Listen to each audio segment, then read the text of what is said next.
Beluto, tu impresión de lo que se escuchó ahí. Incluso quiero aportar un dato. Habían construido una suerte de helicóptero de cartón como ícono. A mí en lo personal yo creo que uno puede estar en acuerdo o desacuerdo con medidas de Macri, puede enojarse, pero la construcción de un helicóptero de cartón, si estás conmemorando un golpe de Estado, y usar el icono del helicóptero me parece un poco contradictorio. Esto es una opinión personal, ahora la que importa es la del ministro de Cultura. Bueno, suscribo la tuya, de hecho. En principio, para nosotros, para todos los argentinos, este es un día de profunda reflexión sobre lo que se pierde cuando se pierde la democracia. Y hoy lo que estamos viendo, y la pena de algunos de los discursos, de algunos de los sectores que se manifestaron, es ante la idea de considerar un gobierno elegido por la gente, que fue precisamente lo que se interrumpió el 24 de marzo, considerarlo un gobierno antipopular. Un gobierno votado por el pueblo es un gobierno popular, es un producto de una elección popular. Desde mi punto de vista, lo que estamos viendo es el final de una, por momentos, heroica gesta que hicieron algunos organismos de derechos humanos durante los años más terribles de nuestra historia, hoy convertidos en grupos partidarios, lo cual me parece absolutamente legítimo que así sea. Perdóname, a ver pero si me parece que se está achicando y se está restringiendo a una visión político-partidaria conquistas que son de todos los argentinos: la libertad, la democracia y el respeto de los derechos humanos. Yo no sé si entendí bien. ¿Vos estás hablando del fin de los organismos de derechos humanos? Yo creo que hay un modo de pensar los derechos humanos que tuvo que ver con las luchas durante la dictadura militar, que hoy se ha convertido, por la manipulación que hizo el kirchnerismo de este tema, en un brazo político de un sector. Y está bien, y es la decisión de ellos hacerlo de esta manera. Pero nosotros tenemos una agenda de los derechos humanos, de verdad y justicia, de la década del 70, pero tenemos otras agendas de derechos humanos que tienen que ver con las violaciones a los derechos humanos, con los derechos humanos de los que están vivos, con los derechos humanos de los que están hoy en nuestra sociedad, con los chicos que, como vimos esta semana, no aprenden en la escuela lo que deben aprender al salir de la secundaria. Esa agenda de los derechos humanos contemporáneos nos interesa tanto como la agenda de los derechos humanos violados por el terrorismo de Estado en la década del 70. Pablo Sirven. Pablo, ¿qué pasó culturalmente? Porque digo, hubo un arranque grave, difícil, en el año 83, grave porque se acababan de ir los militares, muy poderosos por mucho tiempo.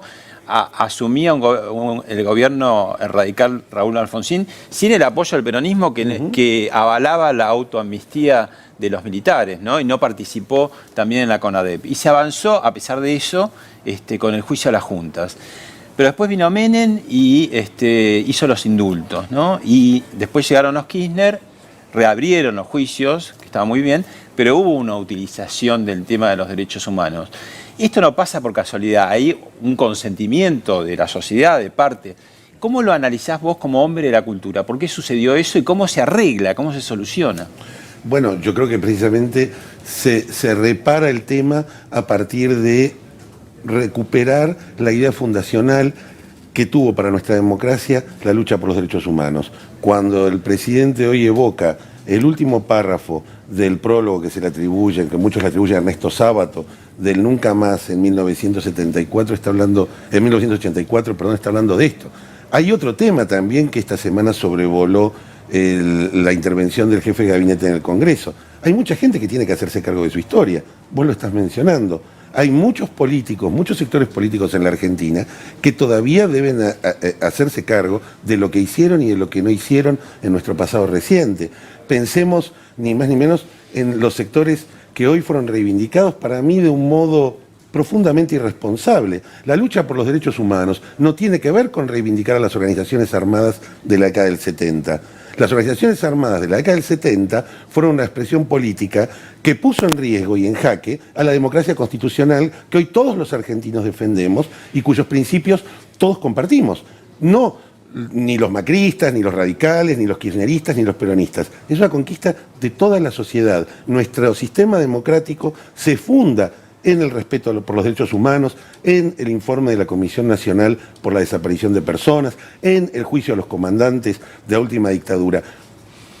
Esos principios sobre los cuales se construye nuestro sistema democrático parecen empezar a ser dejados de lado a partir de un uso partidario de nuestra historia. ¿Pero por qué crees que hay como una mirada siempre tuerta, ¿no? Es decir, primero vienen los militares porque vienen a salvarnos de aquellas bandas terroristas, dicen unos, ¿no?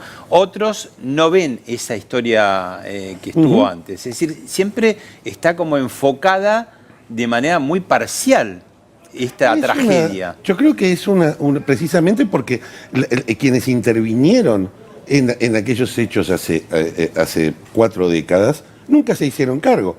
Los militares no se hicieron cargo de sus crímenes, fueron juzgados y siguen siendo juzgados por la democracia, pero nunca reconocieron lo que hicieron, nunca dieron la información sobre los desaparecidos, solamente Videla sobre el final de su vida algo hizo, pero los militares en la Argentina nunca se hicieron cargo. Y las organizaciones armadas, que tuvieron su parte en la generación del clima que generó las condiciones para el golpe de Estado de 1976, tampoco se hicieron cargo de su historia, de sus asesinatos, de sus secuestros, de sus crímenes. Hemos puesto en suspenso, como si fuera aquella campana de silencio del Superagente 86, hemos puesto bajo esa campana algunos temas y hoy la sociedad, pasadas las décadas, comenzando a curar sus heridas a través de la verdad y la justicia, comienza a tratar de conversar sobre aquello, tratar de saber qué es lo que pasó. La historia es mucho más compleja y en una democracia todos los puntos de vista son legítimos. Bueno,